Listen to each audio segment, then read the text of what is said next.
오늘 하세나 본문은 욥기 18장 1절에서 21절까지의 말씀입니다. 수아 사람 빌닷이 대답하였다. 너는 언제 입을 다물 테냐? 제발 좀 이제라도 눈치를 채고서 말을 그치면 우리가 말을 할 수 있겠다.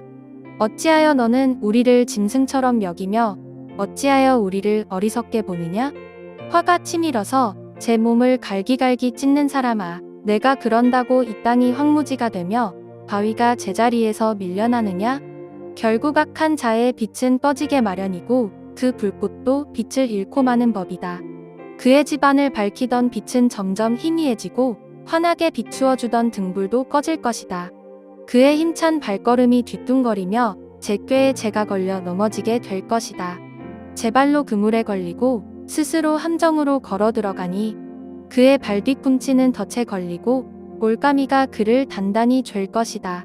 땅에 묻힌 밧줄이 그를 기다리고 길목에 숨겨진 덫이 그를 노린다. 죽음의 공포가 갑자기 그를 엄습하고 그를 시시각각으로 괴롭히며 잠시도 그를 놓아주지 않을 것이다. 악인이 그처럼 부자였어도 이제는 굶주려서 기운이 빠지며 그 주변에 재앙이 늘 도사리고 있다. 그의 살갗은 성한 곳 없이 썩어 들어가고 마침내 죽을 병이 그의 팔다리를 파먹을 것이다. 그는 믿고 살던 집에서 쫓겨나서 죽음의 세계를 통치하는 왕에게로 끌려갈 것이다.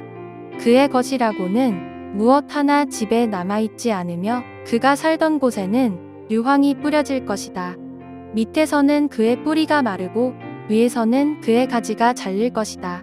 이 땅에서는 아무도 그를 기억하지 못하고 어느 거리에서도 그의 이름을 부르는 이가 없을 것이다. 사람들이 그를 밝은 데서 어두운 곳으로 몰아넣어 사람 사는 세계에서 쫓아낼 것이다. 그의 백성 가운데는 그의 뒤를 잇는 자손이 남아있지 않을 것이다. 그의 집안에는 남아있는 이가 하나도 없을 것이다. 동쪽 사람들이 그의 종말을 듣고 놀라듯이 서쪽 사람들도 그의 말로를 듣고 겁에 질릴 것이다. 악한 자의 집안은 반드시 이런 일을 당하며 하나님을 알지 못하는 자가 사는 곳이 이렇게 되고 말 것이다. 오늘은 빌닷이 이야기를 하기 시작합니다.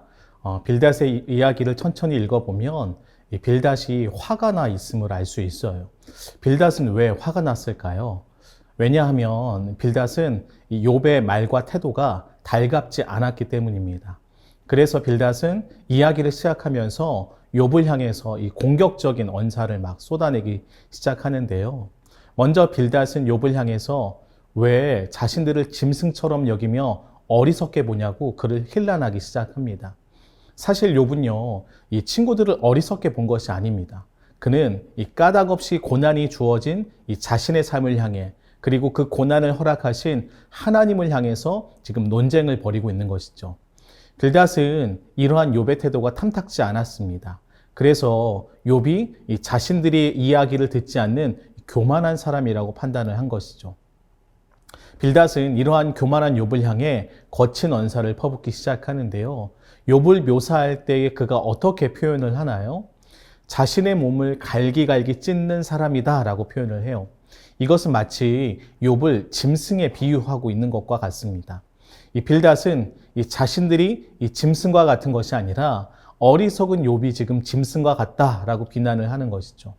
그러면서 이 황무지와 바위가 제자리에 계속 있는 것처럼 지금 잘못된 것은 이 자신들이 아니라 욥이라고 강하게 비난을 하고 있는 것입니다. 이제 빌닷은 이 자신의 생각을 이야기하기 시작을 하는데요. 그는 5절부터 악한 자가 당할 삶의 모습을 설명을 해요. 그리고 악한 자라는 단어는 다시 21절에 등장을 합니다. 결국 악한 자는 어떤 일을 당하게 될 것인지에 대해서 결론을 내리면서 이야기를 하는데요. 빌닷이 생각하는 악한 자의 삶은 어떤지 한번 살펴보겠습니다. 빌닷은 악한 자를 설명하면서 빛과 어둠의 대조를 사용을 해요. 불꽃은 타오르며 주변을 밝게 비추는 역할을 감당하지만 그 불꽃이 사그라지면 어떻게 됩니까? 주변은 어둠 가운데 잠식되고 맙니다. 지혜문학에서 어둠은요, 지혜가 없는 우매함을 의미해요. 악한 자는 어둠 가운데 살아가는 우매한 자다라고 이야기를 하는 것이죠. 이어서 7절부터는 악한 자는 우매하기 때문에 결국 자기의 꾀에 걸려 넘어진다라고 말을 합니다. 제 발로 그물에 걸리고 스스로 함정에 걸어 들어가는 어리석은 자로서 결국 덫에 걸리고 무너지게 될 것이다 라고 주장을 하는 것이죠. 11절부터는 그래서 이 악한 자는 죽음의 공포가 그를 엄습하게 되고 결국 질병에 의해 괴롭힘을 당할 것이다 라고 설명을 합니다. 여러분, 욥이 질병으로 고통당하는 것은 지금 욥이 악한 자이기 때문이다 라고 지금 빌닷이 주장을 하는 것이죠.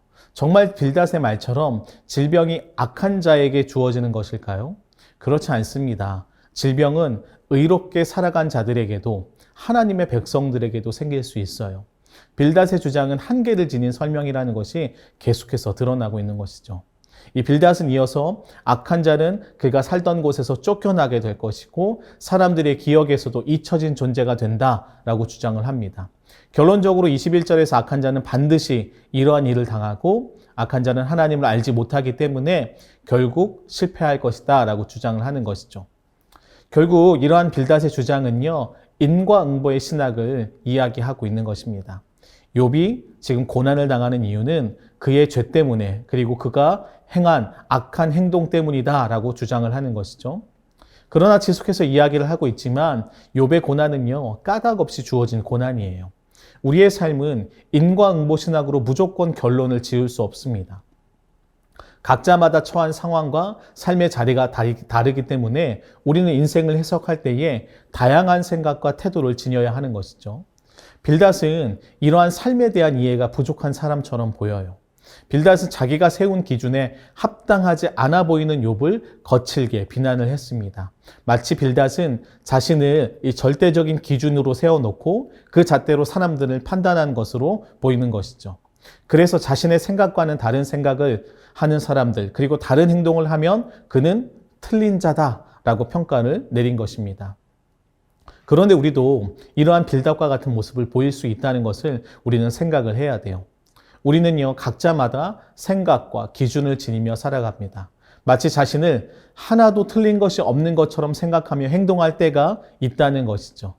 그러나 여러분, 이러한 생각은요, 교만입니다. 우리는요, 언제든 실수할 수 있고 잘못된 행동을 할 수 있는 사람들입니다.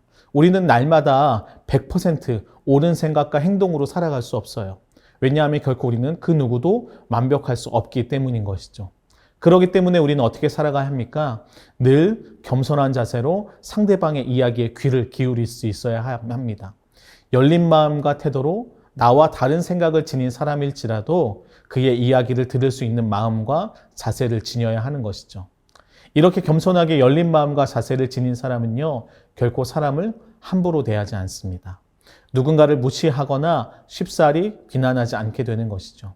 도리어 어떻게 행동합니까? 사람들을 존중하고 온유와 사랑으로 대하게 되는 것이죠.